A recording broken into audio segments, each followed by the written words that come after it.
Hello,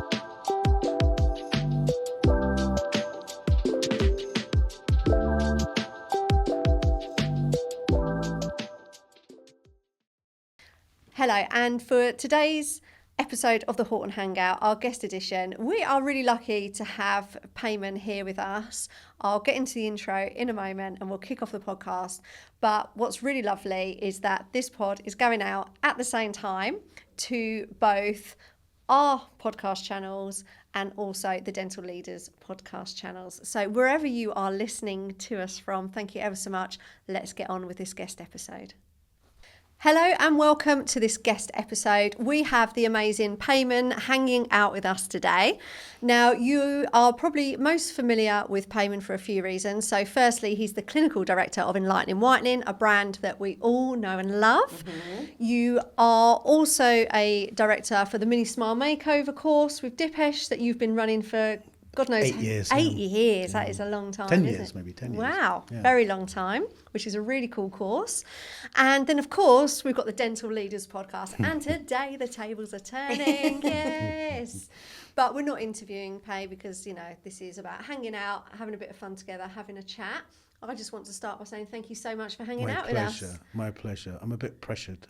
Oh, yeah. It's much easier being the host than the guest, I find. But you're right, this isn't an interview. So it's not an interview. Just hanging. So have you been interviewed much on a podcast? Here and there. Here and there? Here and there. How have you found it? Like I say, difficult. Difficult. It's so much easier being the host because you can say whatever you want, right? Mm-hmm. You can steer it whichever direction you like. Exactly. Yeah. But you guys tell me what you think here. There are some people who talk a lot. Yeah. Dentists, like there are a lot of dentists who talk a lot. And they're great. Yes. Because you just let them go. Mm-hmm. And then, you know, whenever you think move it on, you just move it on. Mm-hmm. But then there are some people who are very concise, a bit too concise. And so you're sitting back waiting and the guy will finish the response and then you're like, oh God, I've got to ask another question. Yeah. And I find that very difficult. Yes. I find those people much harder to talk to. I would as well, because also where are you going with it? Yeah. Because you can change the direction based on what they're saying as well. That's and then right. it can become really interesting if they're an open book. But if they're very clear and concise, then it's like, okay, right, next then. And it's very wooden. Yeah. Because if I say, where are you from? And you say Bristol, and then I say, oh, what part of Bristol? It kind of feels organic. Yeah. But if you're very quick to answer, now I've got to come up with a different question to where you're from. So and it just doesn't run as well. No. Yeah, so if Leanna responded, well, this is my full address, my postcode, I've lived there for this many years, and you're like, whoa. Yeah. These are my hobbies. Yeah. How long have you two known each other? God, is it 10 years? It's over 10 years, Over definitely. 10 years, yeah. So I trained Leanna as a TCO when she was working for Neil Gerard. Oh, were you there? Yeah. What a great practice. Yeah, amazing practice. What a brilliant dentist. Yeah. Amazing dentist. Yeah. Neil and Fiona are... Love her too. Yeah, amazing she's people. so fun. And did you meet the little one? Oh, Isla, she's Yeah. wonderful. Was she there while you were... Was she alive while you were there? Yeah. So Fiona was pregnant when I joined. Then she had her. And so when I left, she was grown up, really, Isla. Oh, really? She's so you so left cute. not that long ago. Do you know, she has just started senior school. You're kidding. No, I saw the Senior post. school. Yeah. Fiona posted first day of year 7. I was like, oh my gosh. Oh my God. Doesn't time fly? It does. It's absolutely amazing. Have you got kids as well? Yeah, I've got 2. How old are they? I've got a 3-year-old little boy and a 7-year-old little girl. Yeah. So the girl was like a lie, you know. I thought I was a great mum. She was amazing, did everything perfectly well, ducked to water. And then I had my son and he taught me how to parent. Yeah. Same with me. Same story. Is it? Same story. A girl first? No, boy first. But you think you're so good. Yeah. You see someone telling off a kid in a supermarket. You think, well, they don't know how to handle children. Yeah, that'll never be me. And then the second one comes along and completely embarrasses me yeah. all the time. But how do you have you got nanny? No. So how do you manage with the travelling around the country? Oh, I've got Granny, his mum. She comes to my house. Yeah. So he goes to preschool. Drew obviously goes to school, and my mother-in-law will come to mine, collect them, do dinner. So it's all very nice home environment. And are you away for days at a time? Only normally one night a week if I'm away. I don't tend to stretch it that much. Now and then I may do if it works for us, but not often. That wouldn't be my preference, not with the 2 children. Yeah. We tend to have 2 really long days. So either for me, I might be like leaving late in the evening. So I've said good night, that's done. Problem with that is loads of roads are shut. It's really annoying how many roads are shut at night. Or you'll leave really early the next morning, and then you'll have an overnight, and then it's another really long day. I've stopped driving. Have you? Trains all the way. Wow. It's so much easier. I bet it's less stressful. Much less. Yeah. Much less. Yeah. It's amazing. Like, and by the way, much quicker. Like here to Liverpool, 2 hours and 20. Yeah. By car, it's like 4 hours sometimes. You know?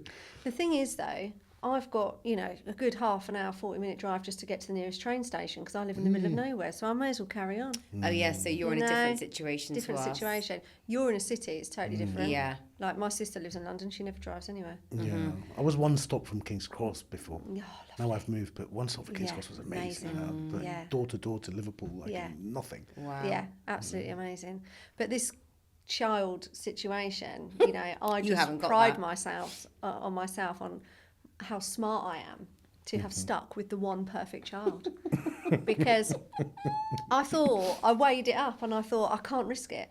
I can't risk. This boy is so perfect. He's slept through the night from 6 weeks old. He eats everything. He's so well behaved. He's just my perfect little boy. I mean, we'll come back in a few years when he's a teenager and revisit this. But to this point, he's just turned 9. He's just my everything and he's perfect. And I'd seen my sister struggling with a child that didn't sleep. Turned out she'd got dairy intolerance and all. My sister didn't sleep for so long. And I thought, that can't be me. Can I ask you two as women, right? Yeah. And you're clearly both of you like Women. particularly ambitious women, yeah? Yeah. Around that question of having it all. Yeah. Do you accept you can't, or are you actually going for it? Like, You can't have it no, all. you can't. oh, that's good. That's good to hear. No, you can't. So all the ones who don't have children yet say I'm going to have it all. They're not. No, You're what- today. yeah, you're not going to have it all. Yeah. You're going to No. be really stressed out. Yeah. You're going to feel overwhelmed. You're going to feel like you're juggling it all. The struggle is real. And that's not a And- nice place to be. No, But it's what's not. given? What's given compared to what you thought would give? Like, Social life for me. Oh, that's not my... No, I'm very busy still socially. What's given for me? you said you can't have it all. So what's the thing that's missing? Like, what's the thing that's suffered? Probably how much I can be there for the children to a degree. So I do make sure they are my priority, don't get me wrong. But because I do travel, Do you like spend longer with them? I'd get less time some days with them. It doesn't seem to bother my daughter because she can accept it and she's daddy's girl anyway. So she's not missing out. But I've noticed it since having a boy because it's mummy is the best thing ever. So he's like, where are you going? No. Like, he's a bit more reactive to it. So, yeah, I would say that bothers me because then I'll spend time in the car and be a bit like, oh, he's a bit upset. I rang you today, didn't I? And I was like, oh, no, Desi's not very well and he didn't want me to go. And she was like, oh, no. But luckily I've got the mother-in-law who he's super close with. So she's just going to go and intercept him. I remember I would not stay overnight anywhere for the first year Harry was born. And I only had sort of like 8 weeks off. And That's I just crazy, by the way. Yeah, and I just couldn't leave it. And I remember the first day I wasn't back for bedtime because I had a tyre blow. I was hysterical when I got home. And my husband was like, "We'll just get you a new car. Don't think this low-profile tyres on this Mercedes are where we live the right car for you. Let's go and get something a bit more I remember that sturdy." And I was like, "Okay, is he okay?" He's like, Yeah. "He's fine. Go up and sit next to him in his cot." And I was like, "Okay, he's actually fine." And you haven't got a co-founder. No. So do you get lonely at the top?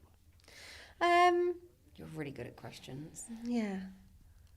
I've got co-founders, Yeah. and it's horrible splitting the profits 4 ways. Yeah, it's yeah, not yeah. nice. No. You have to get 4 times as big to it. So, but when things are hard, Yeah. It's just just on someone to go to. Yeah. So I think I've been really lucky over the years because Michael Bentley was with me for a really long time, who I just met him at a practice managers conference. I was like, this guy's amazing, and happened to be in a practice around the corner from him the next week, like it was meant to be. And we worked together right up until the pandemic, and that's a whole nother story more from his side. And then you'd already started doing a bit of lecturing because Fiona had put you forward Yeah. for this implant day, and then that just became a natural thing. Yeah. And I think what's really nice about Michael and yourself is that they're relationships that have started as business relationships but have then grown into lovely friendships. And I think that's really nice and also much easier. So we can have a really, non-emotional, factual conversation about whatever, but then we're also really good friends now as well, which is nice. I think when it's the other way around, when you've got a friendship and you go into business, I think that must be really quite difficult sometimes, I'd imagine. That's what I did. Did you? Yeah, Right. my two best friends and my wife. We've never really had a major disagreement, but then No. we've never really made major amounts of money. No. It's when you make a lot of money that Yeah, these changes arguments people. start. Yeah, You know, yeah, that's what I think. That's what Yeah. I've seen. yeah. It's we've never really had a proper disagreement. I mean, of course, we disagree on stuff, Yeah, but not in a way that In a that controlled makes you way. feel like you regret the partnership yeah. at all, ever. It So doesn't happen. whose idea was Enlighten then? The three Together? of us, the three of us were Over on dinner? on a ski lift. Wow. Oh, really? That is so cool. Yeah. Right, okay. So who prompted who started the conversation? Was it you? Yeah, but what happened was I was getting into partnership with my VT boss. Yeah. He was on Harley Street making like very high end dentures that give you facelifts. Oh, yeah. things. And I was going to go into partnership with him. I was like, Harley Street, all this. I was getting excited. And there was something in the back of my head saying, I don't want to be making dentures, man. And then I did my first bleaching case in VT, Optident, Yeah. and it blew me away. The fact that the teeth changed colour Yeah. absolutely blew me away. Yeah. And then we were skiing, and I said to them, look, we've got to do something with bleaching. And we were going to open a teeth whitening centre and call that Enlighten. Yeah. And then we're going to open 4 teeth whitening centres, Wow. call them all Enlighten. Yeah. And then in the sort of research phase of that, like, what are we going to do? What's going to be the story of this thing? We had to find the right products for it. And it switched into, the company saying we don't have European distributors. And then we said, oh, well, we'll be your European distributor. It Wow. completely changed to a supply thing. Right. So did you have to put a lot of investment in or not really? I think we put like 30 grand each or Okay. something. But then Okay. it was It's quite reasonable. beg, borrow and steal for 3-4 years. Yeah, yeah. Wow, Yeah. it was very difficult. It was very difficult first 3-4 Yeah, years. definitely. But that was it. And we never had a proper investor, which I kind of regret now. Do you? Yeah. Yeah. I mean, it's nice not having to answer to anyone. There is that. Is it for growth? But we live in London. Yeah? London, the Yeah. financial capital of the world. Many of my friends are in the city who, they raise money. Yeah. I never thought to even raise money properly. They never did anything about it. No. And now I think about it, and I see some people, like they just started a company and, yeah, we just started with our seed fund, £2 million. Yeah. I think about, it took me like 8-10 years to bring in £2 million Yeah. in total. Yeah. Yeah. Not just that year. Yeah. Something like that. you Yeah. know? And so now I sort of think that was a mistake. And so I'm Okay. telling my son now, if he's ever going to do entrepreneurship, to do it right. Yeah. Get the investment at the start. Yeah. And how old's Yeah. your son? 18. So he's just about to go to Bath, actually. Oh, really? Oh, it's lovely. What's he there. studying? Aerospace engineering. my Oh, God. my cousin's in that. Works for Rolls-Royce, great company. Wow. Yeah, he's not even sure if he wants to be that engineer. But he's like, oh, it's a good degree to get. No, it is. Yeah. Yeah. Wow. But smart you know boy. what I found is a lot of it's defence. Yeah. And I wasn't aware of that. I thought it was like rockets and Formula No. 1 cars. Yeah. No, it is. 95% of it is And, defence. yeah, and I didn't realise that until I actually asked my cousin about his role. Yeah. And then he would explain, and I was like, oh, right, okay, that seems a bit different to what I expected. Yeah. Yeah. Yeah, So it was a definitely. bit unexpected. So he went on his first work experience. Like, so what did you do? I was like, yeah, it's a missile guidance system. I was like, okay. Okay, amazing. He'll end up with one of those jobs that I can't talk about my job. Yeah. Can't tell you what to do. Yeah, Can't and then tell you anything. Then he went British Aerospace, and there was a helmet that looks through the plane, because they've got cameras on the bottom of the plane, and but it's all defence. And I've spent all these years saying war is wrong. And Yeah, Anyway. that's what's happening. That's the reality, and he's in it. He's deep in it. So, you're saying how long you've had Enlighten? yeah, 24 years now. 24 years. So, when did I meet you? When did you come to the practice? When do you Ash's reckon that- practice, Yeah. Ash and Rahal's Yeah. practice. And I remember walking in and thinking, first of all, looking around at the decor and thinking, did they put that in this town? Which was Hartford. Yeah, small little town. And I'd been to places like Dentix, and I'd seen beautiful practices in central London, but I did not expect it in Hartford. And then just the way, probably it was you talking to me, the way I was welcomed and shown around and all of that, I remember thinking, wow, unbelievable. It was completely out of the ordinary. Even for those central London practices, it was absolutely special. I guess that was your influence, Laura. Yeah, it was teamwork, isn't it? Teamwork makes the dream work, you know? But I do remember that because it was such a long time ago. It was a long time ago. And now you see a bit more of that. Yeah. Yeah. But That's it was kind of how such a I long felt time when ago. I went for an interview with Neil. I was like, Similar vibe. very much so. Yeah. But then almost put me off. I was like, oh, wow, this is really intense. It's very like posh, high end. I got quite scared quite quickly. But obviously interviewed well, got the job, and then soon realised why everything was the way it was, because it was just constant investment and training. America. I mean, Neil and Fiona, they reinvest continuously in Constantly. that practice. Yeah. Continuously, whether it's building work, whether it's extra training, whether it's the latest machine, you know, like and you know, in business it's hard reinvesting. Isn't it? You think that's your bottom line, but they just keep on doing it. You know. It's brilliant. It's brilliant to see. I love that practice. Good. Have you ever been there? Yeah. So a couple of times. Yeah. Probably there together. Yeah, I bet we were at some point. Your paths have probably crossed. Yeah. What are you looking at in Enlighten now then? What are you investing in? Now we've talked about investing. Anything coming up? Yeah. So we moved the lab in-house. Yeah. About just before COVID. So up to that point, we were always outsourcing the lab part. And so we're continually now, you know, the lab's right there, you know, so we can keep on going and trying things. And so we buy a lot of equipment. And my respect for labs has gone through the roof. Yeah. I mean, it's a tough business. Yeah, it's hard work. Tough. But we make one product, one bleaching tray. Yeah. You know, which labs just laugh at. They think it's a nothing. Yeah. Which it is Easy a nothing. life. From a lab perspective, it's a nothing. But it's hard. Running a lab is hard. Working to deadlines. You're completely reliant on the flow. A bit like a restaurant, you know, like everyone has to know everyone's job. Yeah. Otherwise, you know, you're going to lose consistency. But anyway, we're very busy on that, trying to improve the tray all the time. And with digital, it's made it a little bit more complicated. Right. And so we've got printers and resins and, you know, all of that side. But really, Laura, and you guys will see this as sort of from the practice perspective, it would be your version of it would be internal marketing versus external marketing. And I've really become aware of the fact that if I want to double the size of Enlighten, it's much easier doubling the number of treatments than doubling the number of dentists. Absolutely. You know? And you know, your sort of DNA tends to make you want to find a new customer all the time. But when we look at the numbers, they're easily doubleable per dentist. You know, and you guys know this. Dentists don't do enough whitening. They don't ask enough questions around wants and so forth.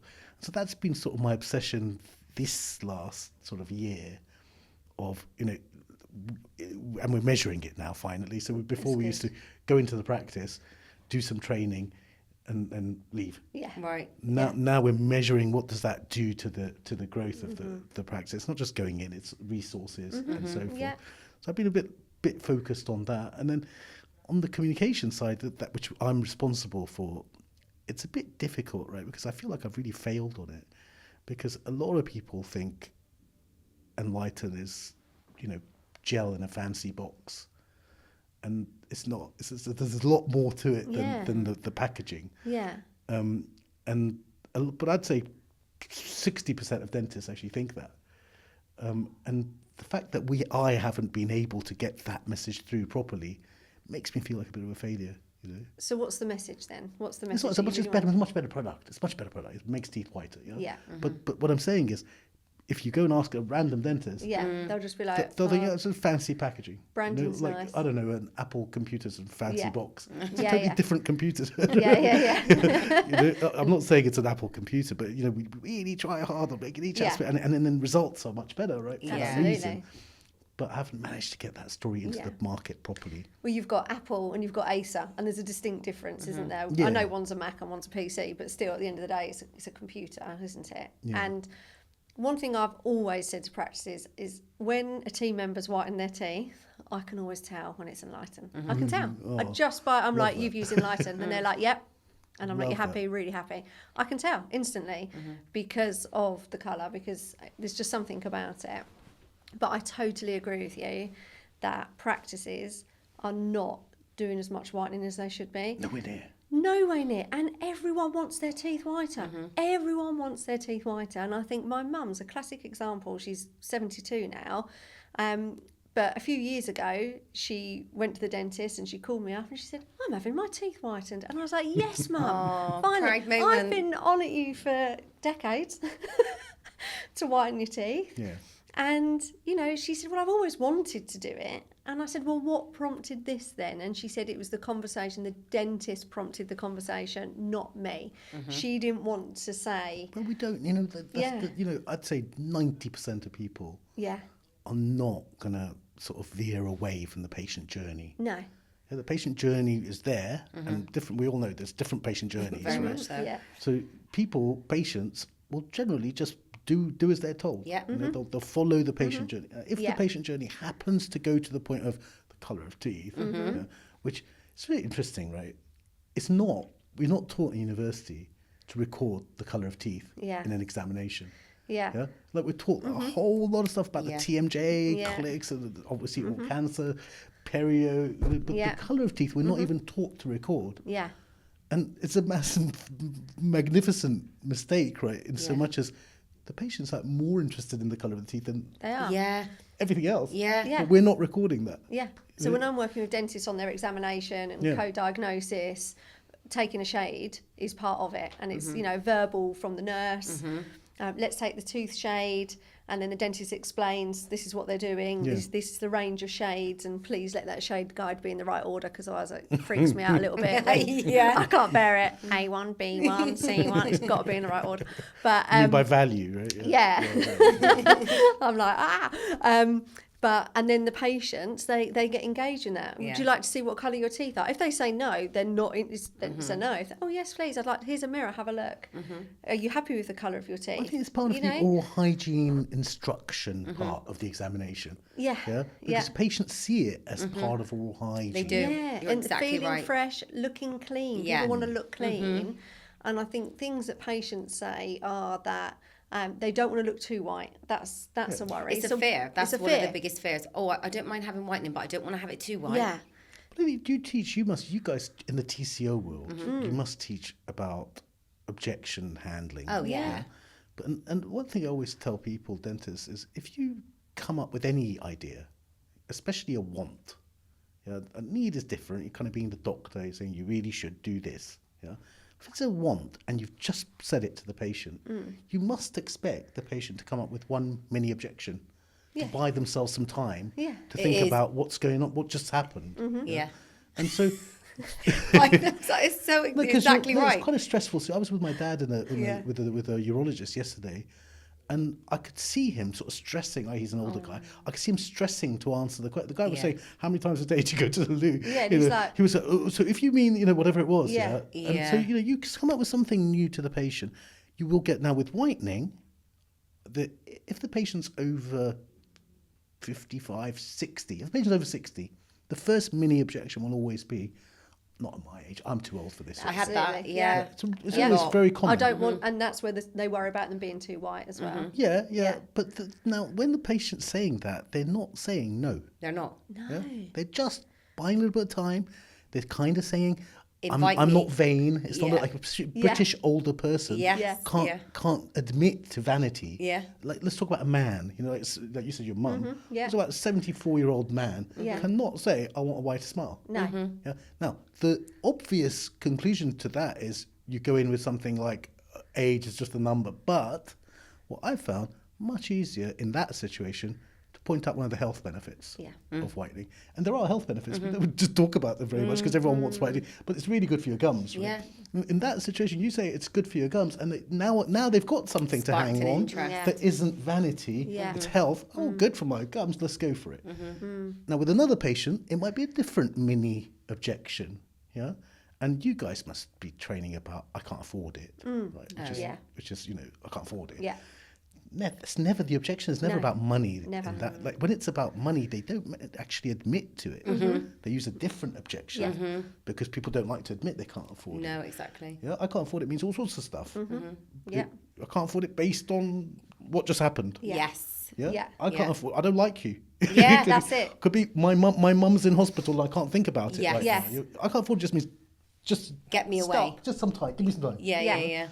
And so that it's funny that we have to talk about it, but we do have to talk about We it. do, yeah. Yeah, these, and that's why you guys play such an important role, because dentists can't do the work they're trained to do unless they figure out this sort of stuff. Yeah. You know? Yeah.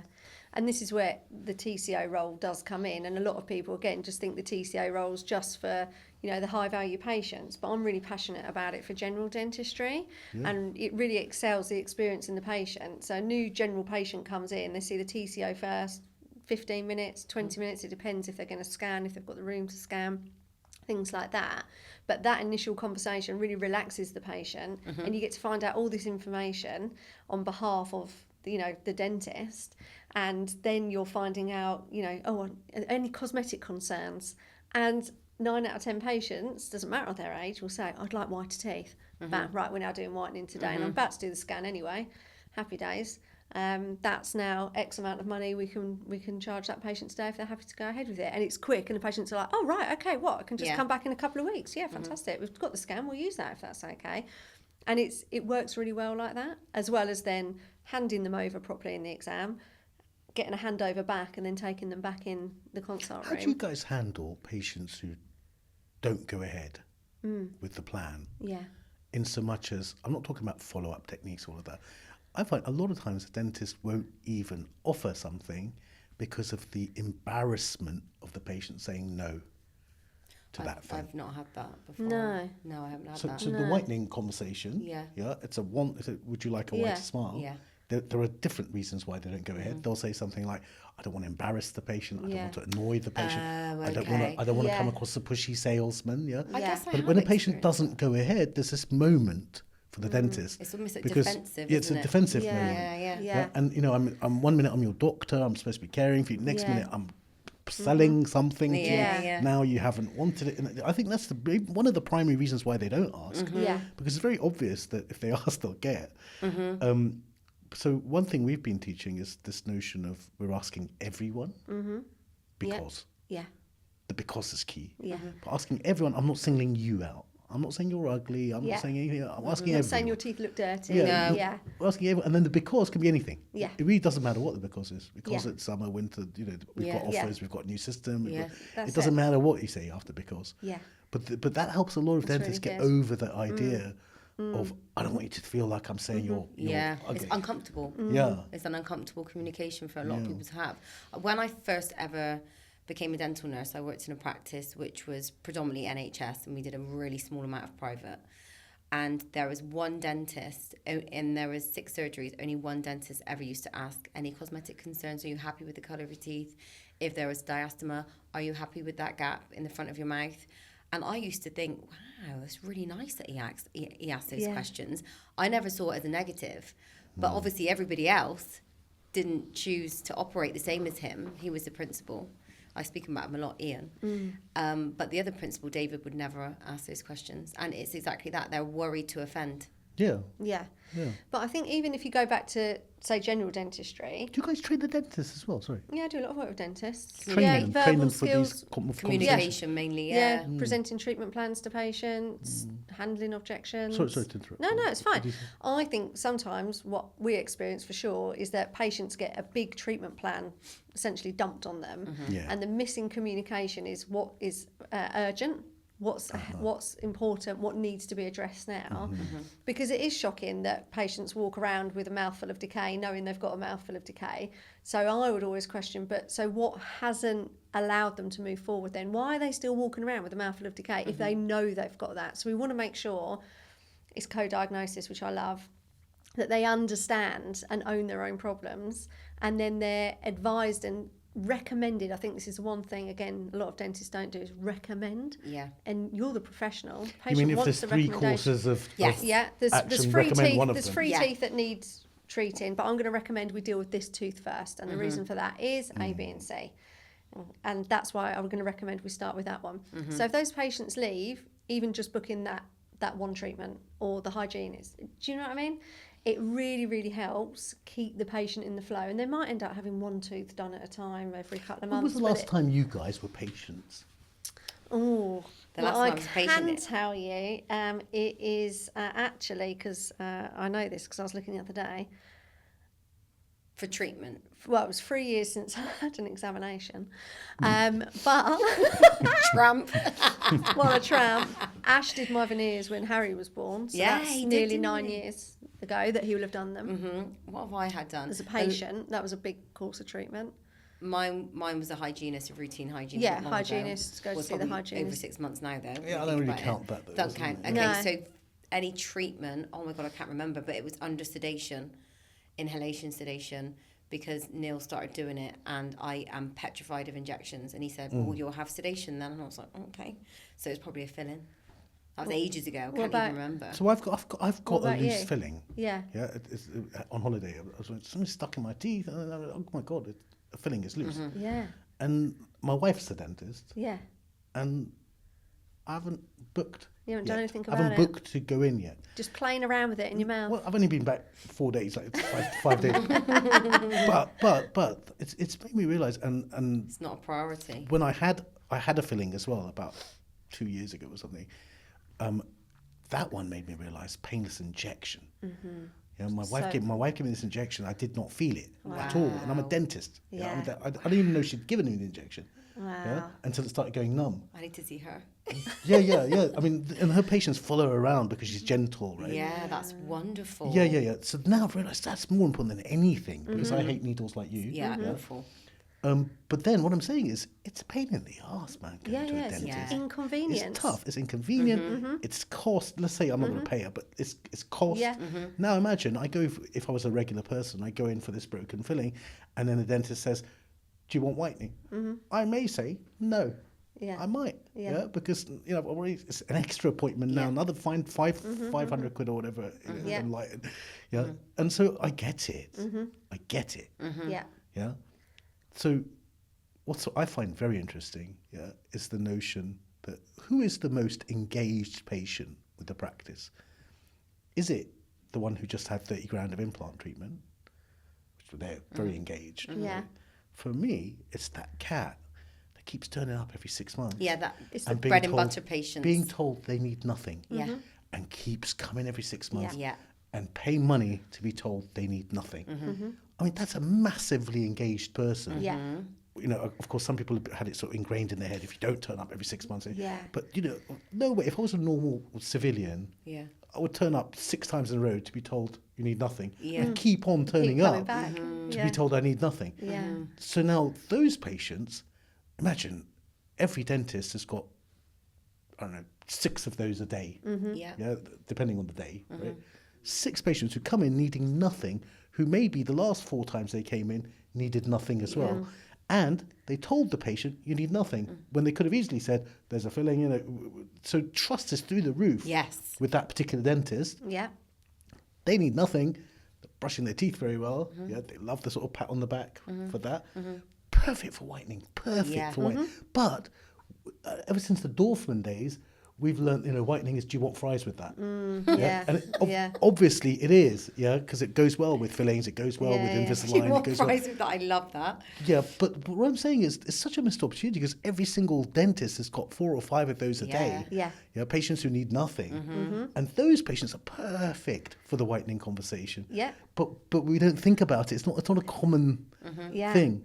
I feel it's exactly the same. I relate it to time. So patients that have got the time to come and they've also got good oral health, which means they've got the time to TP every day. Engaged. Yeah, they're engaged. They've got time. So who are they? And actually, the biggest group of patients with time, they're not us guys sitting here. They're not our age group. They older are actually the retired, They're the best. Older patients are the best. older patients. And best patient group. practices are full of them. Yeah. And they're missing all these opportunities all the time Yeah. just to whiten teeth. And these patients have the time. That's what they're, Well, they schedule it out of their day months in advance. yeah. Let's talk about morale. Go on then, because we've got a good question for you. Yeah. Yeah. So we were saying I've been to I don't know, I haven't counted, but let's say 1,000 practices. Yeah. You've been to, let's say, 500, I don't know how many you've been to. Yeah? And how long do you think it takes before you know what's going on in this practice? Like, Oh, in terms of like what type of team have we got? yeah, And, yeah. Because okay. I get there, we have to get there a bit earlier because we don't want to be late. Yes. Yeah? And I specifically go in about 10 minutes before the time I'm due to go in. Yeah. Just to sit and have a look around. Yeah, have a listen. Have a listen. Yeah. How am I greeted? All Yeah. of that.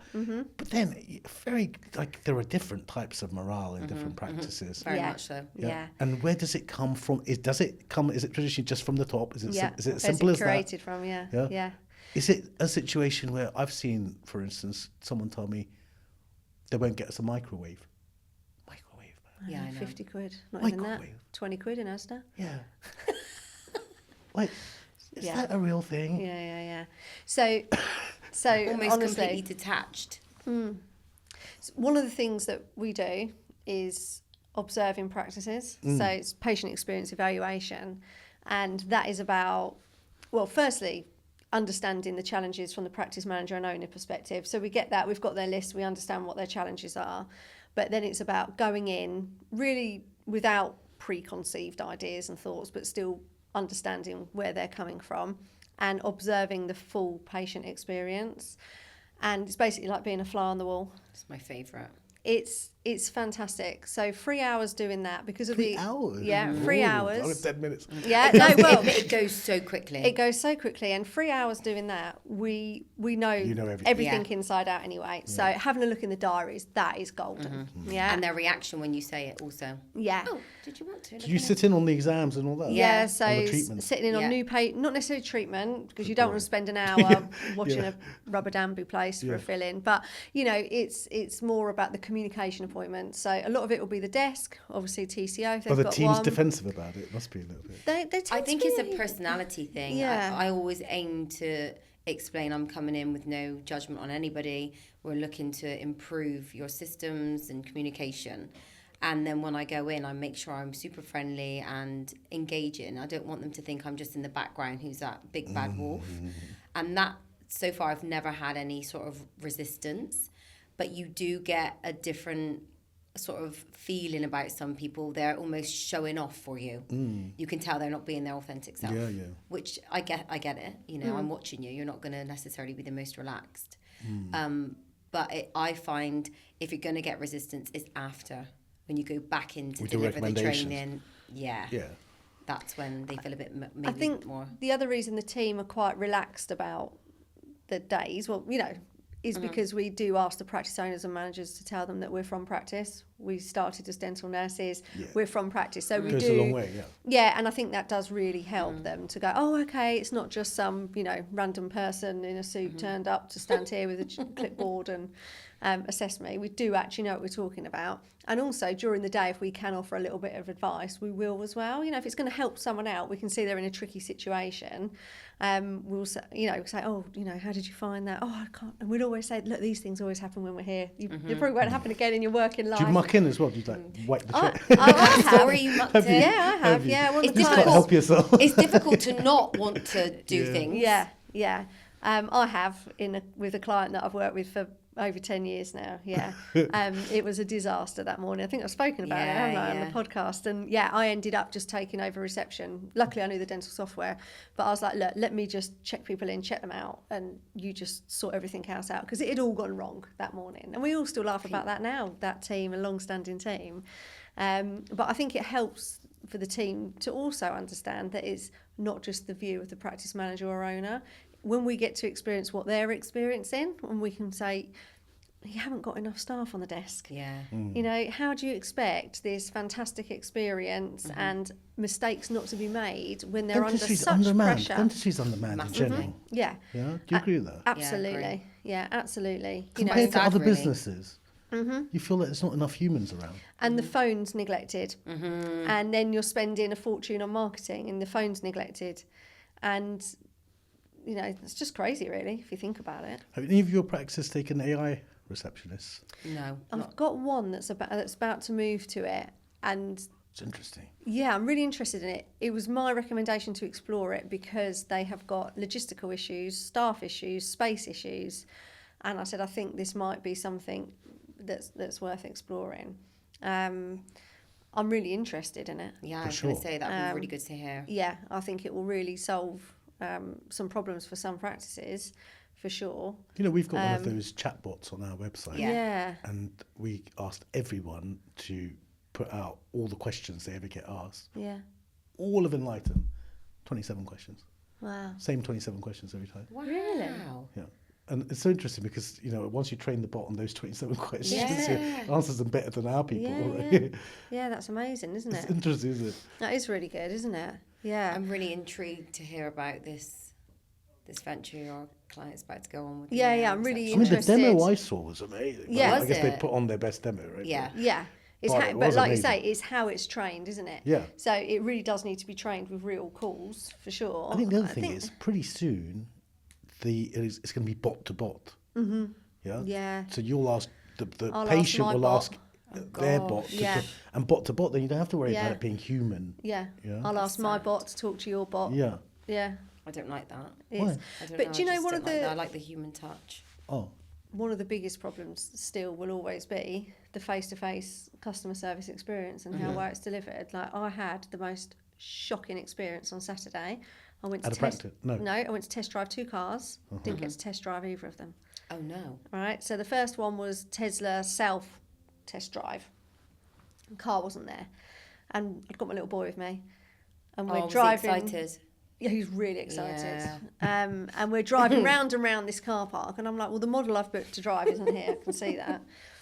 And then I got out, and I was like, I'm so confused. And you've got to use this Tesla app, which obviously is new. I've not used it before, and I'm thinking, what's going on? And I've got reading glasses now, Pay. Me and too. I didn't have them with me. Oh, God. So I'm like, what's going on? Disaster. This guy comes up to me. He's like, oh, excuse me, are you looking to test drive a Tesla? And I looked at him and I thought, he's not in work uniform.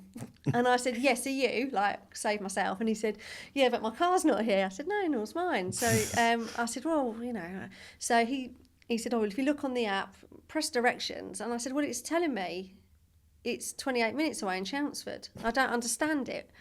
And he said, well, mine looks like it's on its journey back. And I said, oh, right, okay. I said, well, mine's not. And then I pressed another button. It said mine was on charge. I was like, mine's in the Tesla showroom in Chelmsford.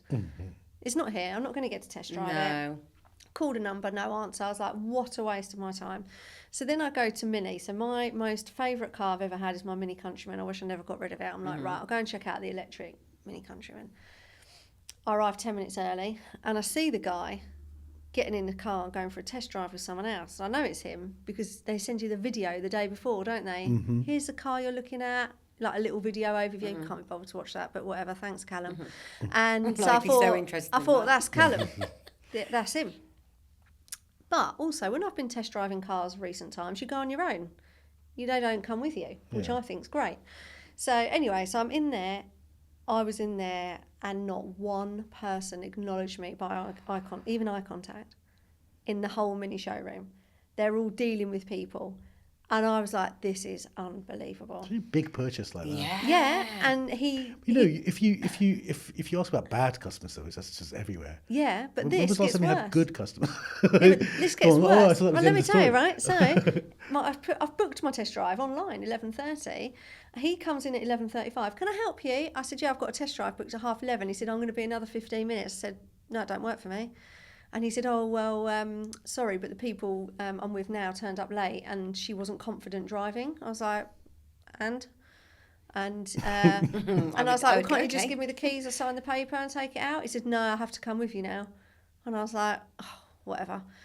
I said, I've got 2 questions. One about the dash, I don't like the colour. The other about the wheels or something. I said, you know, and he answered them. And he said, yeah, I'll be 15 minutes. I said, okay. Because again, my little boy, bless him, was like, I want to be in the car. I waited 20 minutes and walked out. He didn't call. Didn't even call. He didn't call. No, didn't call to see if I was maybe in B&W across the road. I was. Like, do you know what I mean? Like, It's basically a BMW anyway, isn't it? Yeah, yes, it but is. so they're together. So I was like, well, let's commission. I was like, let's go and look at these M4 BMWs that Mummy probably can't afford here, and the company car tax will be too high. So yeah, it didn't call. I just couldn't believe it, and it's prompt. I've put a 1-star Google review on, and now they won't stop calling me. No, it was so shocking. It was so shocking. I was like, I've got. Yeah, but if you look at my Google review I profile, can't wait. I'm going to look at it. I only ever give 5-star Google reviews. Oh, do you? So if you look, because you can see what Yeah, reviews yeah, people yeah. leave, can't Yeah. you? Yeah. So you can see, oh, that person always leaves 1 star. You can Oh, see yeah. mine are all 5-star. I'm a nice person for reviews. Like I was just so annoyed about that. No one even acknowledged me. No, you're not even by eye contact. rude. It is so rude. It's just, but this happens in practice. People walk in, patients walk in, and someone's I've sat had behind that. a screen. There's not enough I've humans. had that Yeah, so yeah. many, but I Yeah, had many it times. That's a with common. a full capacity of staff on front of house. Yeah. And I walked in, nothing, and then I felt awkward. I was in a there. private practice. Yeah, and then I sat down, and I was thinking, I'll wait because they obviously know who I am. And then I went up again and I said, I'm here to observe today. Oh. And then obviously the energy shifted. And I just thought, well, it's not gone very well for you, Yeah. is it? Yeah. Because if you're doing that now and you know I'm coming, Yeah. then what are you doing when I'm not here? Yeah. You know? Yeah. And it's just not good enough.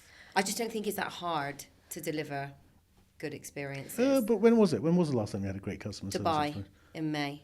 Yeah. Not very one rare. bad experience. It's very rare. It's very Yeah, rare I'm here. trying to think what I've been But up then, to. do you feel like because of our experiences and what we also expect Yeah. from our point of view, our bar is high? Yeah, I think my It is. expectations are high. It is. Mine. But there should. I mean, there's.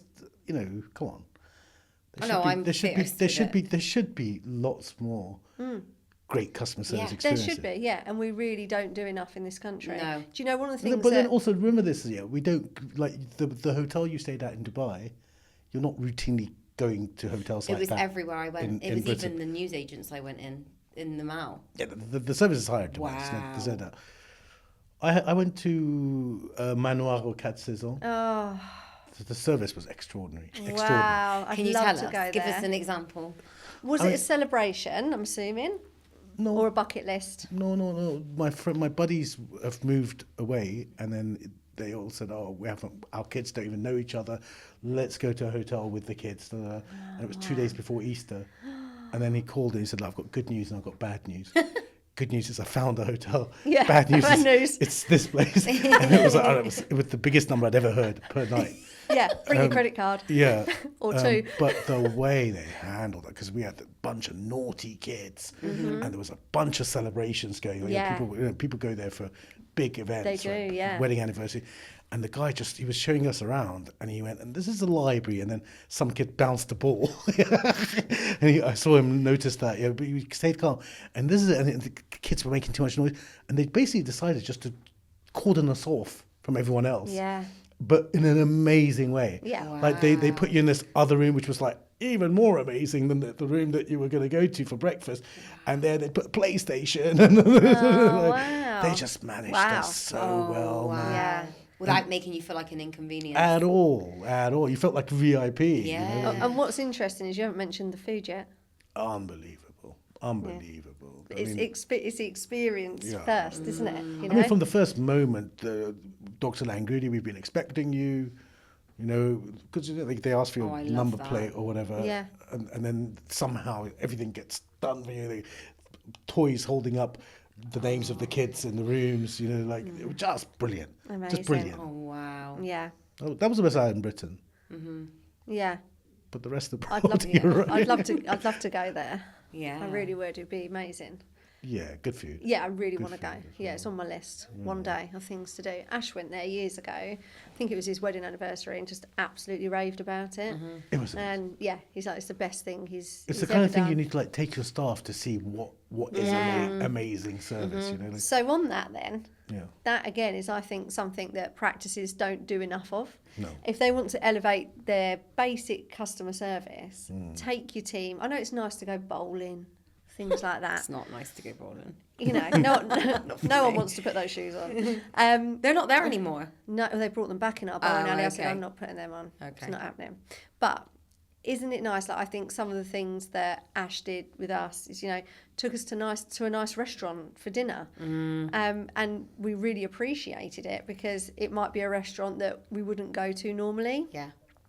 Because it's not Miller and Carter, and we're team members, and to go to this nice restaurant and be treated nicely and get to experience all of that, I think that's invaluable. to go and show your team. Yeah, and not only from the perspective of learning, but also from like a respect perspective. Yeah. You know, Yeah. like the idea that me and my partners, the directors, go to this nice place, but then if we're going with a team, we don't go to that place. Uh-huh. It shows a disrespect for your team, you know, because, you know, at the end of the day, that respect point is the most important point. If you want to get your team to do anything, they've got to feel like you respect them. Yeah. Yeah, and this sort of thing shows it. Yeah. I mean, I think the main thing is how you talk to them and 100%. and all of that. It's really important that you mustn't ever use the fact that you are the boss as the weapon. Yeah. Yeah. And we see a lot of that in dentistry. Yeah, Yeah. definitely. A lot of that in dentistry. So where do you think great cultures are created from then? Do you think it's the top? Where do you see? I think so. I think so. It has to be, doesn't it? It's leadership, isn't it? I think so. Although, that said, the bigger the organisation gets, the much harder Yeah. it becomes. Absolutely. You know, and corporates have had such a bad rep in dentistry, but they've fixed their game up, man. I mean, and I sort of take my hat off to them sometimes. You know, like you go to my dentist sometimes, it's like 600 practices and good morale going on. In those, I'm sure there's some that aren't good morale. Yeah, but the There were majority. many that weren't good morale before. Yeah. And I noticed that myself when we got to around 40 employees, it started to get much harder when everyone doesn't know everyone on a personal basis. Yeah. You know, and then we worked on it and we made it again. But you know, let's say it's 140. Yeah. You know, plenty of people who've got 10 practices and Yeah. there's 300 employees, whatever it is. Really you know. hard. The bigger it gets, the harder it gets. I also want to ask another question. Go on. I can't help it. I've only worked in 4 or 5 practices Yeah. as an employee, you know, as you be there as Yeah. an associate. And even in those 4 or 5 practices, a good number of them, there was 2 power bases. Does that resonate? Yeah. That question of like, there might be a practice manager, yeah. and this head nurse, Yeah. and they're all their teams that yeah, work yeah. for them, Absolutely. and kind of some woman-on-woman Yeah. violence. Yeah, yeah, yeah. Horrible. Woman on woman violence. Yeah. So true. Yeah. Yeah. Yeah. Well, what's worse though is when it's the practice manager and the like head nurse together. Or even, Well, then that's even Yeah, more that's power, even isn't worse. it? so is much of your work solving these problems? I think we 'Cause do you're help so practices a you're lot so with good at it. You're With so good at culture, it. we do, don't we?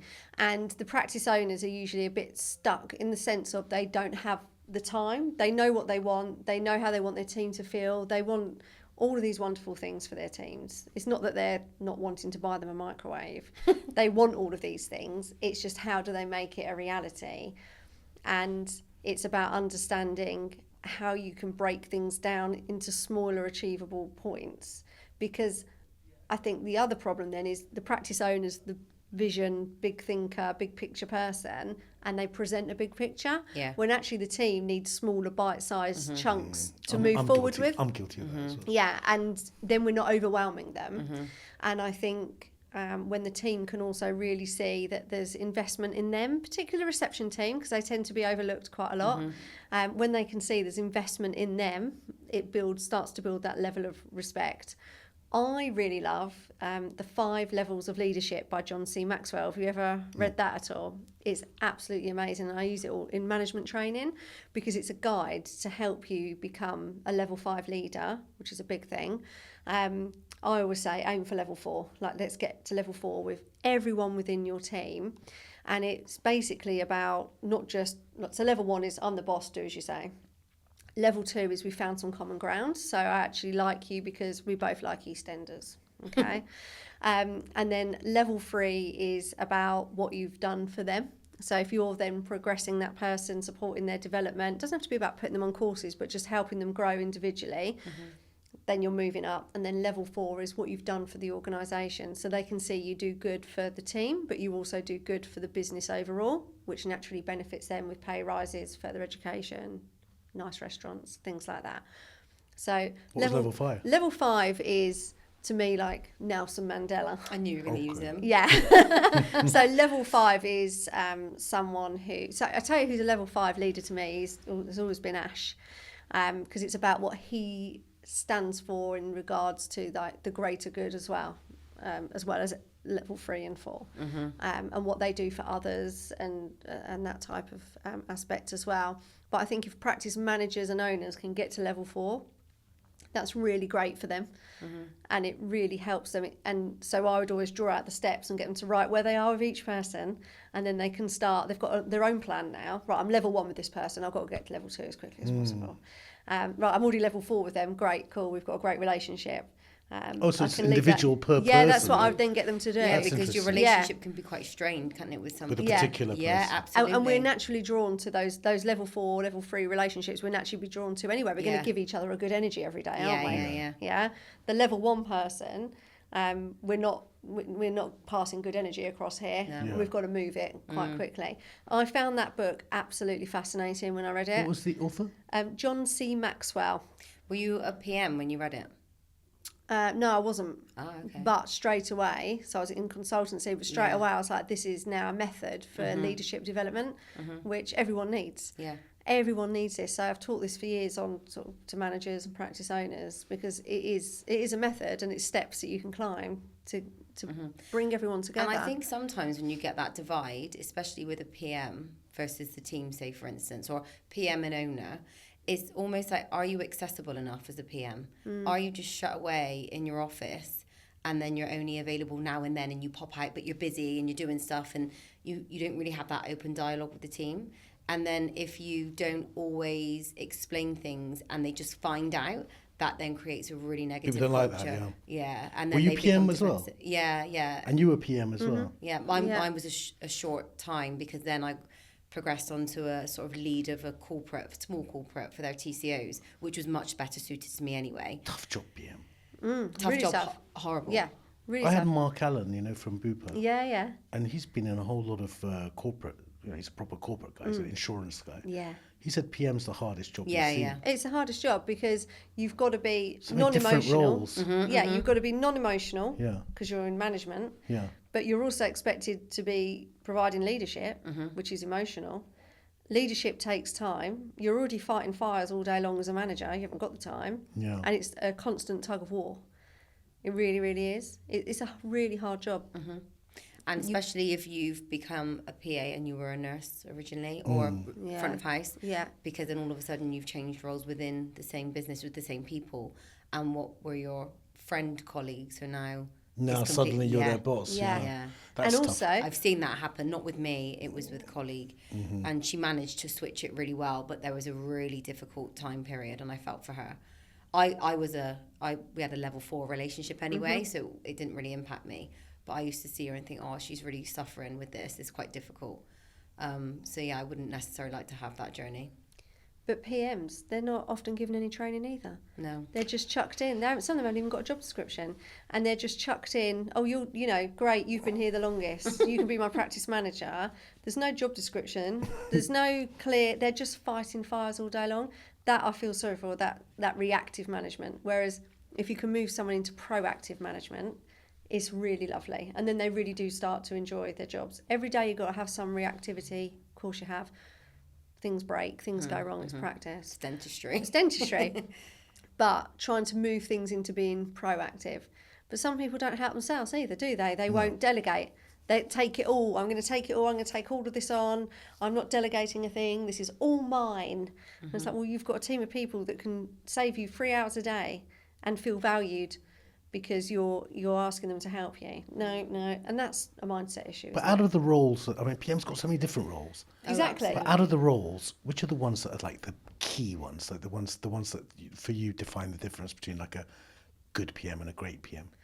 So for me, a good practice manager is one that gives time to leadership, is proactive, who trains their team, delegates to their team, builds their roles up, and that allows them to do the leadership, to be that leader, because you can't do both. And that's the problem with leadership. It takes time. You need to be able to give time to that every day, to be with your team every day, to be speaking to your team every day. If you're, Yeah, but get specific. Like as far as delegate which aspects? Any little task, you look at your task list. What can someone else in my team do this for me? Okay, they're probably not going to do the wages for you because it's confidential information. Yeah. But can they, scan in and upload some receipts to Xero? Yes. There's so many things that practice managers do that they can actually delegate to their team. And it's very simple things. It's more admin based tasks. Because a practice manager doesn't want to be an administrator. No.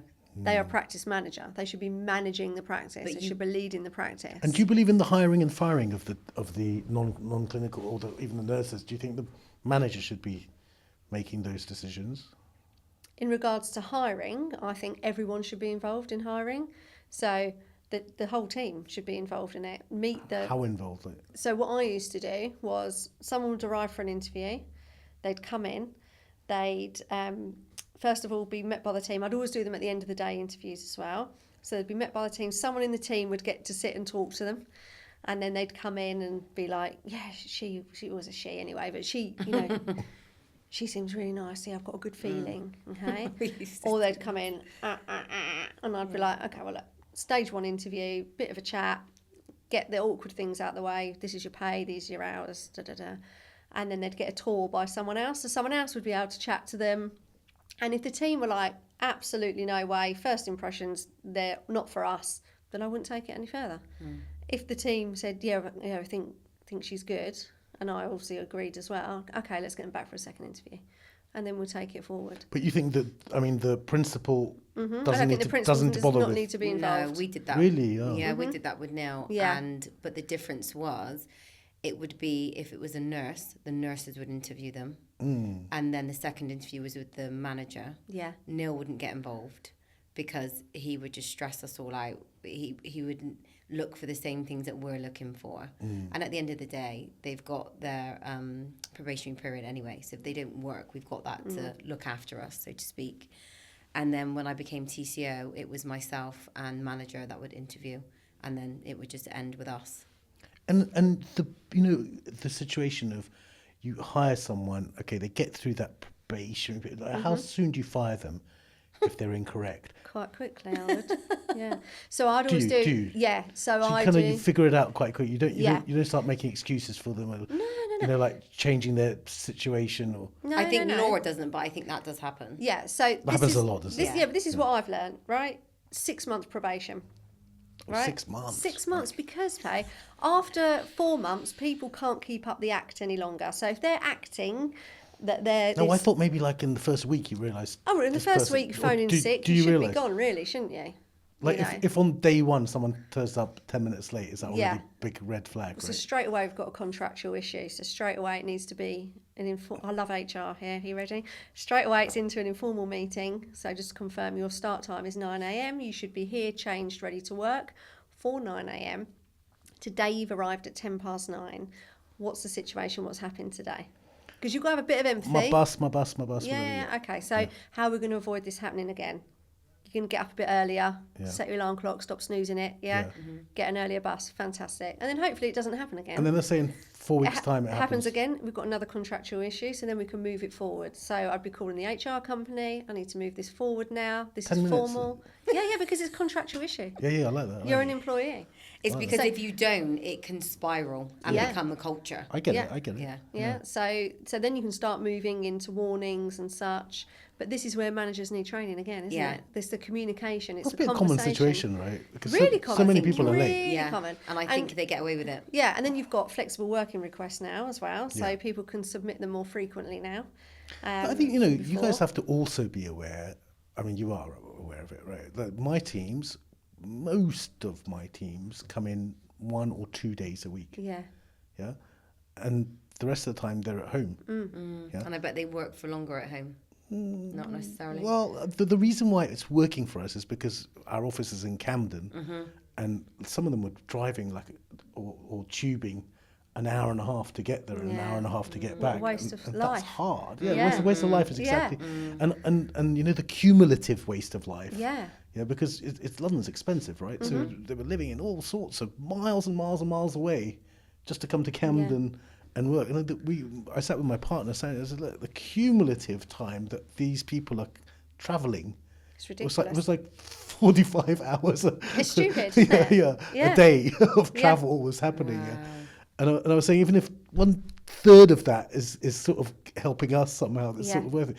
But what my point is, clinical teams have to turn up, Yeah, they've got to, yeah. and they see their friends who work at Enlighten Yeah.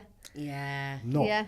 And so They're at the gym at 7:30. Yeah. yeah, and Having a lovely time. by the way, we know there's a recruitment crisis Yeah. in dentistry. And I think it's everywhere. Yeah. Yeah. But the fact that you've got to be there every day, when they look around at their friends, and we're different. I mean, 2 days a week, 1 day or 2 days a week is very little.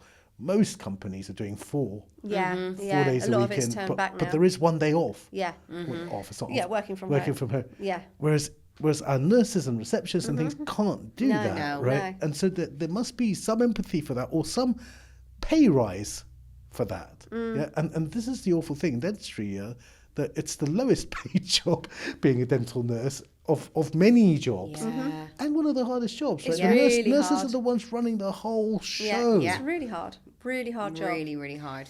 Yeah. And especially if you've got a huge practice and you're bouncing from different dentists who have completely different needs, communicate completely differently, and every day you're adapting. You told me that you were sent in with all the difficult dentists. Yeah. That you could handle anyone. Yeah. Yeah. Still love it. It's not my story. But tell me about times where like a dentist has been rude, just like has I shut down. pulled rank or something. Yeah. It's very common, isn't it? Yeah, not so much now, I don't think. Well, maybe the last You're few not a nurse years anymore, of- though. No, No. when I was nursing, in the end, a lot of it was women, and they were younger than me, so there was a different dynamic, maybe. So, female on female violence again. No, it was female love. It was. Oh, love. It was love. Okay, good. But yeah, if I've ever had a bad experience, it was with an older male, and I would just shut down and become like a child, and would be I'd be really nervous. Yeah, I wouldn't be able to react in the way that I would normally react if I wasn't in work. And I just wouldn't say anything at all. But then that would quite quickly be obvious to them. And they'd say, "Are you okay?" And I'd be like, "Oh, not really." But never really explain. I was quite frightened, to be honest. Invoke something from your childhood or Yeah, something. maybe. Yeah, I was just like, "Nope, absolutely not. I'm not going to say anything. I'll just shut down." I think most nurses do though, when they're spoken to in a unprofessional manner. Most nurses, particularly younger nurses, will just Seize up. Plan. Yeah, And I think yeah. maybe because I was in it from a young age. and they'll as soon as they walk out the door, cry, Yeah. walking home. I had They one- won't say anything. I've at had several work. dentists now who did nursing because of the overseas thing. Yes, yeah. One of them told me when I said, "What did you learn about being a nurse?" Because for dent- and she said, "You know that time when you grab the suction off the nurse, that's really hurtful." Yeah. And I never thought that. I never that's even for a mine. Yeah. second thought there'd be any problem with me taking the suction. And because that's what you need. Yeah. I'm not saying anything about what you're doing. Yeah. Yeah. I just have to take care of the situation. And she said it's so painful when that happens because you feel like you're not doing your job Yeah. right and all the. And so when they interesting, change right? the names of things, don't change the name because I don't know what you mean this time. Yeah. I had a dentist that I worked And when they ask for a particular thing with a different name. Different name. And then Yeah. I'm like, "Oh, so where is that?" And they're like, "You know the thing." And I'm thinking, "No, I don't know because it's a different name." Yeah, and Yeah. charting. You've Yeah. now got the European charting. Oh, yeah. And you've got one dentist doing that and another doing Yeah. what I call the normal. Yeah. And you're like, oh, hang on, which is tooth number 11 again? Hang on a minute. By the way, I go into practice and I ask nurses, "Do you nurse for the same dentist all the time or Yeah. different?" And much more common that it's different dentists. Yeah. Why? Doesn't make any sense. I think to free, maybe you've got a difficult For flexibility. Flexibility. Yeah. And not But it doesn't matter. Like if when I was a dentist, and Yeah. I haven't been a dentist for 13, 14 years, but when I was a dentist, if you took my nurse away, that would really hurt like Stressful. hell because we knew what But we is that were because doing. you were nice though? So she liked All right, I was working like, with you? but I'm saying I Yeah. needed her. Like I really Yeah. needed her. Four-handed, like she used to do the shade love a bit. four-handed, yeah. And like, she used to do a bunch of stuff Yeah. for me that was important. And when she wasn't there, it was a nightmare. Right? 'Cause- So But do you know the reason the practices are doing that is because they're getting everyone trained to the same level. That's what Yeah. they're trying to do, so that every nurse is That's like what we your did nurse. with Neil. Yeah, we Yeah. all worked exactly the same. That's pretty what much. they're doing. Yeah, every nurse is working to the same clinical standard. That's what they're. That's is it possible? Like, because there's so many nuances. is. Like It is each impossible. dentist has got their own. depends how many dentists are in the practice. It's quite hard. Or the exact opposite happens, which is the dentists are running the show and the nurses are not. And they are there just to have the suction and pass what's needed. So it can go either way. But when I've done it, it's the nurse. Everyone's trained to the same level. Everyone can nurse with each dentist at the same level. So it's not there to stress the dentist out. When we trained in Cardiff, it just so happened we became really pals with the nurses on the four-handed part of the clinic. Yeah. So they used to just save us the chairs, and so I only learnt four-handed. Yeah, amazing. I didn't learn anything else. That must have been really stressful then when you weren't with a four-handed nurse. So first day of VT, yeah, I get there and I just put my hands out like a princess. And she went, like, what? She went, what are you doing? And I said, Instruments, please. you know, like Nurim Probe arriving. Hello. And then she goes, they're over there, like on my side. Like, and I wasn't even like, it was my first day of VT. I had no idea. Got to move. Yeah, I said, no, I can't have these here. These have to be on your side. No, yeah? I can't have these here. And do you know what she did? Got up and quit the job. Yeah. Now it wasn't me. I think it was a straw. It was the straw that broke the camel's back. She got up. She said, I've had enough of this shit. Just Wow, quit. she really quit had the job. enough. So then the principal's coming in, first patient, first day. Yeah, my nurse has just got up and walked out. No. I said, what the hell did you say to her? And I was like, I just said full-handed. I said, please, can I have my instrument? Yeah. Were you precious about the pressure, the way they put it in your No, hand? man, no. Oh, okay, good. And then, That by the used to time I wind said, me up. oh, you do this and this to switch it, she Yeah. was like, I'm out. Oh, were you upset that day? God, the first job, first moment. Yeah. Oh, that's so sad. That should have been isn't my confession, shouldn't That it? should have been. Right. Yeah. So we're going to have to move on anyway. Let's Yeah. do your confession.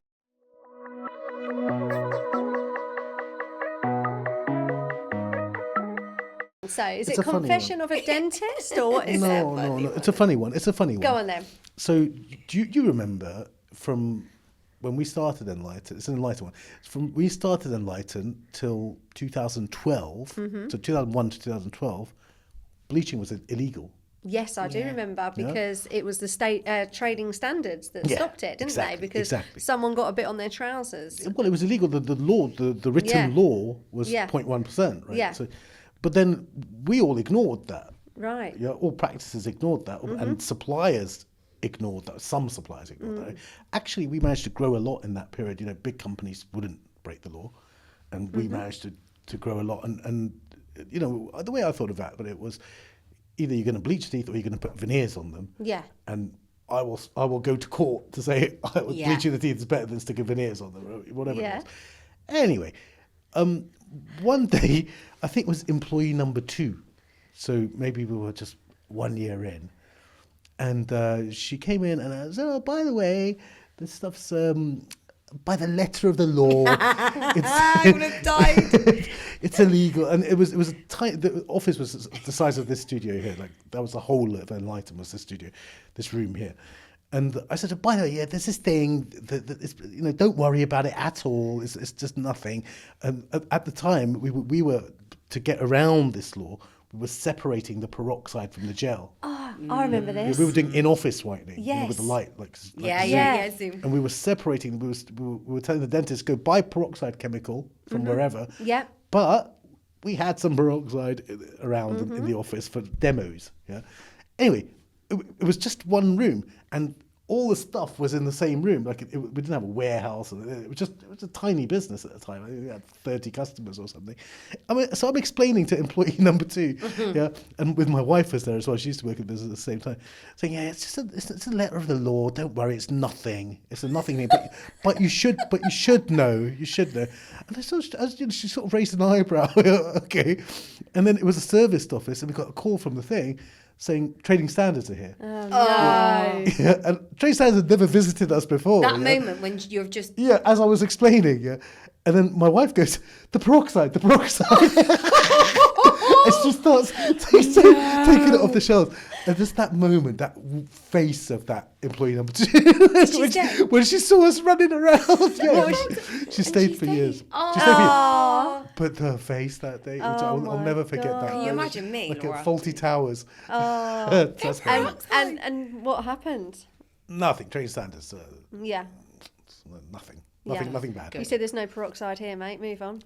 No, I actually had a discussion. I said to him, he said it's a safety concern, and then I said, do you know, not every yellow line is there for a safety concern, and then I told him, in America it's 200 times, and he was like, started looking at his notes, and you know, we talked about it.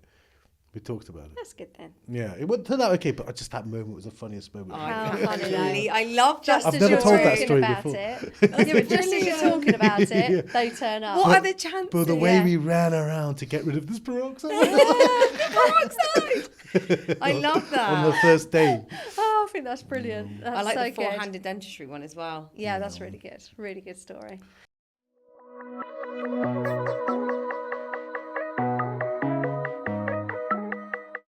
Okay, time for quick fire questions. Let's get to Hit know me. you a little bit more. I've been having a great time here today. Very good. Very good. Okay, so the first one I think is quite funny. Books or podcasts? I sleep with a headphone on. Early riser or night owl? Night, 1,000%. Really? Night, Right. What time do you tend to stay up till then? 1, 2. Really? But if you leave me to my own devices during COVID, Yeah. I was staying up to 4. Wow. When it was like Doing what? just listening pods, Having a lovely time. flicking. Yeah. I'm basically scrolling and Yeah. listening to podcasts at the same time. Lovely. What time, like on a working week then, so you'll stay up to say 1-ish, what time do you get up? One thing I decided about 7 years ago was never to use an alarm again. Right, wow. Yeah, so I like to wake up on that trail. Oh, Yeah. that's lovely. No, not waking up to shock. Just so Yeah. everyone knows my first meeting is 11. Right, okay. So I That's have nice. I don't have a 9 or a 10 meeting. Okay, cool. So but I'm up. I get Yeah, up at like but 8. you wake up naturally. 8, yeah. Oh, living the dream. So you've here. got low sleep needs then, really? Get older, you'll find the same thing. My happens dad to used you, to say that to me, yeah. What are you? I used to be early morning, but now I'm more night because I Right. feel very tired since having children. I think it's a me time thing. Yeah. I Yeah? think I that get could, my me time Right. at night. That's Yes. a really Some good. people get up 5 a.m. and get their me time Yes. early in the morning. Yeah. See, my husband's a night owl, so he'll start watching all sorts of rubbish and I'll go to bed. But he'll laugh if he hears me saying this, do prefer to be up earlier because even if I can just sit and have a cup of tea, gather my I think in thoughts all for the day. couples, one is one way and one's the Yeah. other to avoid each other Yeah, probably. Yeah. Makes it work. But mind you saying that, my husband wakes up really early. as well. He doesn't have much sleep. Yeah, no, I think I'm more nighttime now, and it is the me time. Me time means me, doesn't it? Yeah. There's Yeah. no one else. Yeah, yeah. Yeah, I don't have any time at night now because Harry started going to bed so much later to the point I'm like, dreading that. How old is he? 9. So 9 o'clock's his new bedtime, and he's not tired the next day. He'll sleep till sort of 7. And he's not tired. That's just naturally. I think, oh gosh, he's like my husband, isn't he? He doesn't That's a need lot much of sleep, sleep. 9 till 7. 10 hours. Yeah, well, that's also the amount of sleep I need. That does stress No, me 9 out. till 6 would do me nice. 10 till 6, lovely. I You know? much prefer getting up at 7 than 6. 6 doesn't work for me. In No, my I mind. like it. Although you look, I was at a restaurant 2 nights ago and I had a coffee at the end of my meal. Yeah. It was like 9:30. Yeah. Yeah, and everyone was like, coffee at 9:30. Wow, like everyone was like really worried about me, and I was like Yeah. not because I'm tired. Yeah. I'm tired, and you don't realize how tired you are No. because you just get into the swing of things. Yeah. And I remember when I was trying to get extra sleep, then when I would get like 7 hours, then I would feel tired. And it's a weird thing. You're killing yourself slowly. So- Yeah.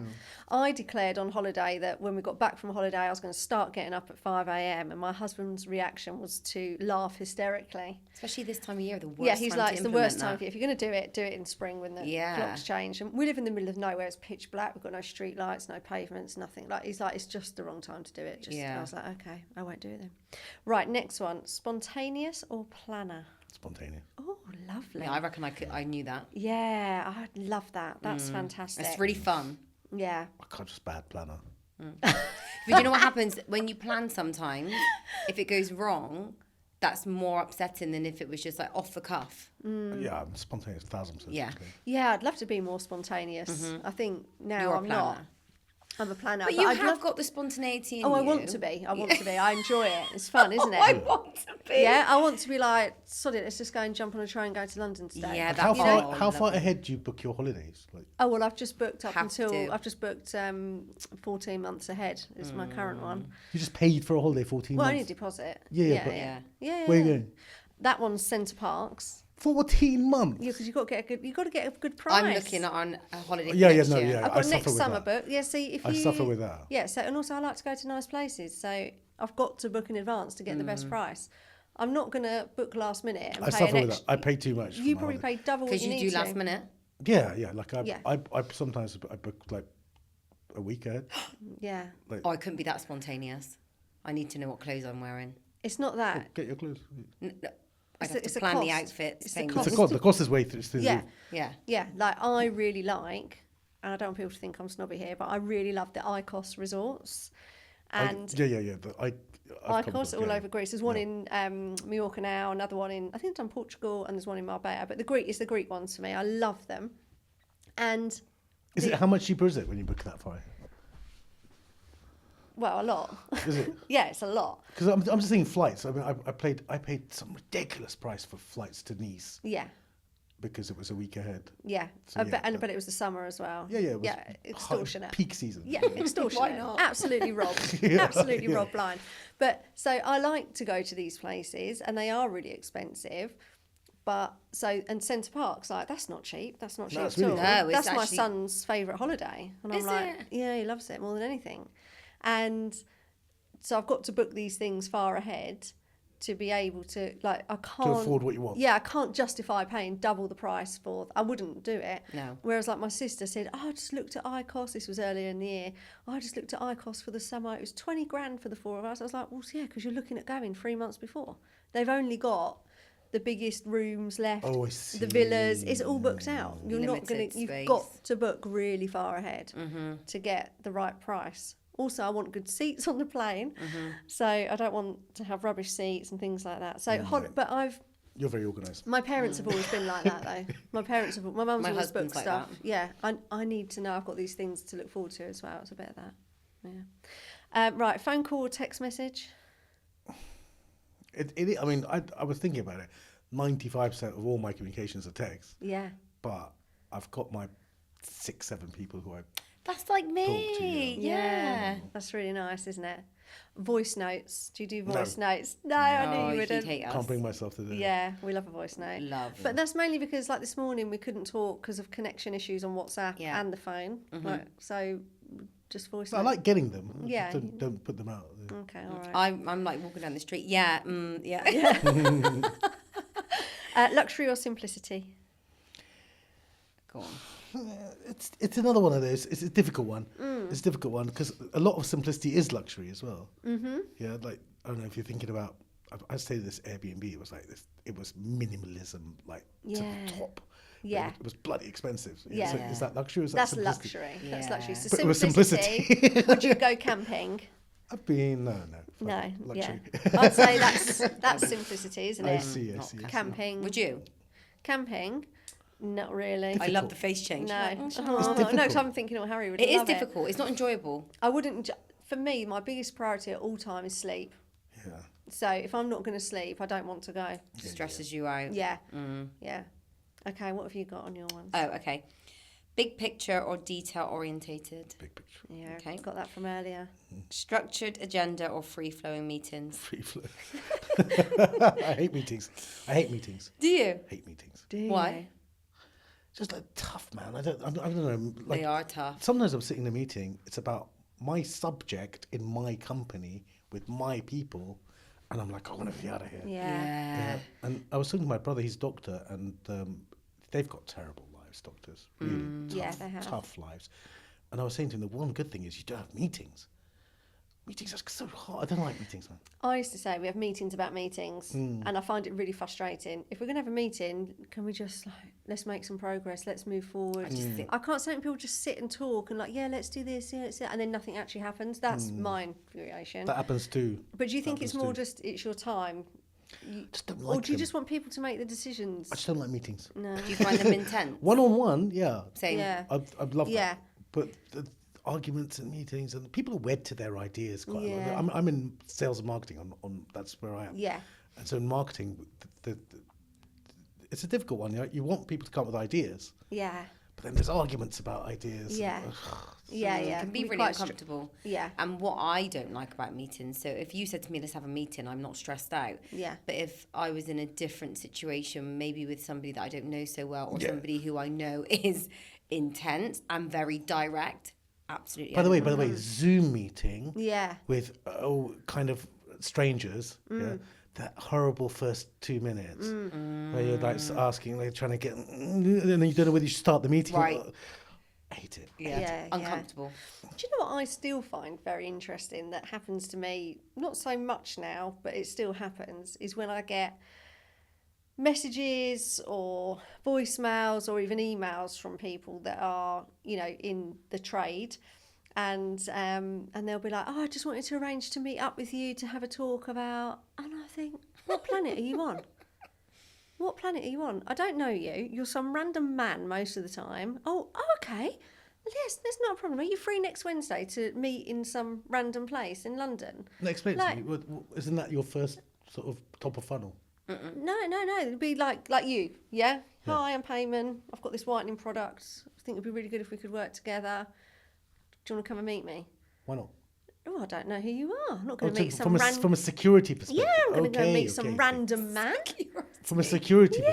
perspective. Yeah, I didn't understand that's what you were Sorry. saying. Yeah, I I mean, thought you were saying your time's too precious and you can't. No, No, I'm she'll like- say, book a call in. Here's I'm like, here's the link. I am not going to meet some random man in a hotel. You know, I'm not that kind of girl. No, but I find it really interesting how the other that side is- doesn't see it. No. And I'm like, no. But what do you think's going on there? Do you think they've got intentions? Like, No, not at all. But I'm just like... It's I'm their not, preference to have that You- conversation face to face. oh, Yes. Yeah, but I don't know you. So let's meet at a show or something like that. That It's would like be a blind lovely. date for Yeah, I'm work. not just going to go and meet some random man. And it... Like, How uncomfortable though it's for the so- first time. Do you not... Do you not I get it. I get it. No, now I do get it. Yeah, I do get it. I yeah. do get it. And it's If not- it was a I'm- woman, would you turn up? Probably. I might, yeah, if I was Yeah. interested. Okay, so I now I probably get would. it. Now I yeah. get it. Now I get it. So it's but literally a sort of. it's just literally, security you know, question, because you yeah. watch these programs, don't you, Yeah. on Netflix? You These do. documentaries. And even before that, you know, I remember years and years ago, just very quickly, I'm digressing the conversation here. You know, on your website, you have to have like an address or whatever, don't you? So obviously I had my home address back Yeah. in the day. And then one Saturday, I kept getting all these phone calls and I'm not answering my phone on Saturday.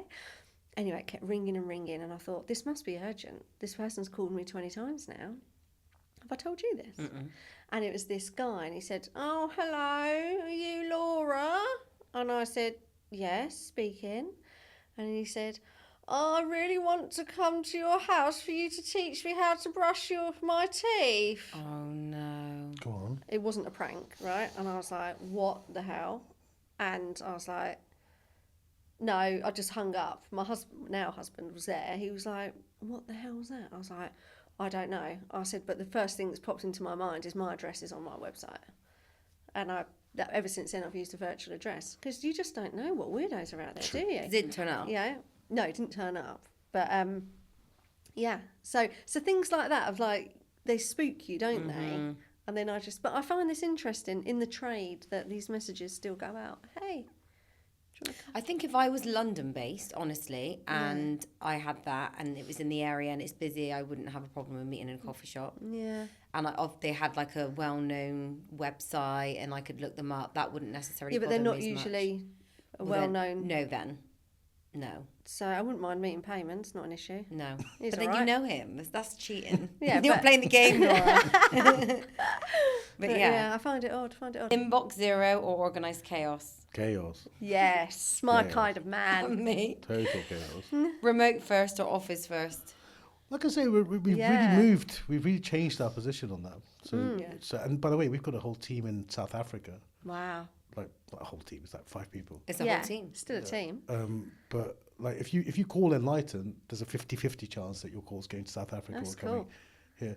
And the good thing about South Africa is their time zone's very similar. That's what I was about to say. Yeah. Their customer service orientation is way more than Oh, if wow. you pick up a random person from South Africa and a random person from the UK, they're way more. They're more like Americans or Australians Yeah. in that sense. So do you go over there often? No, No. No. We just did put an ad on Indeed.za or whatever Yeah. it is. There's a little legal piece that you have to get right. Yeah. But we've had some of our best people are out there. Amazing. But the sort of the remote thing brought that on because we thought if our team sitting in Ilford could be sitting in South Africa. Well, this is it's it. half the price. This is what I think is also great, though. It's not about the price; it's about the quality of the people. Well, it's- Right. yeah. If it's a remote job, you're getting to pick the best. Yeah. Like- The good thing about South Africa is the quality of the applicants was brilliant. Yeah, I bet. A lot of good Yeah. applicants. Yeah, I bet. And then their economy is very difficult. But look, there are clear disadvantages. Yeah. Yeah, because culture-wise, you can't quite know for sure. No. People worry about people doing 2-3 jobs like that. You know, there's these sort Yeah. of things. Yeah. But we've had a great team. I mean, we've also got rid of someone who wasn't great. But, Yeah. but we've had a good 3-4 people there That's really in good. sales. Yeah. Yeah. I think Wow. it's great. Very good. Fantastic. This was great, by the way. Yeah, Wasn't it? I enjoyed it. amazing. Yeah, I have. Have you enjoyed it? Definitely. Good. It's been really nice to be together. Isn't it the difference? I hate a meeting, but I love a conversation. It's Yeah, weird. yeah, Isn't that weird? Yeah, it's Yeah, but I'm because the it's same. very organic the way today's gone. Yeah, as there's well. almost it's there's nothing expected of you No, in no, a no. conversation, but in a No, no, no. meeting, Yeah, the expectation. Yeah, you're so Our right. only expectation was a funny story, a confession, and that was it. Yeah, There you got go. that, yeah. There you go. Yeah. Fantastic. Brilliant. Right then, so we'll wrap up now and say thank you so much for hanging out with us. Thanks for hanging It's out. been Yeah. lovely. Thank you so much, everyone. And as always, please subscribe if you're on YouTube. Like us, give us a 5-star review. And I'm sure you already listened to the Dental Leaders podcast. So thank you very much.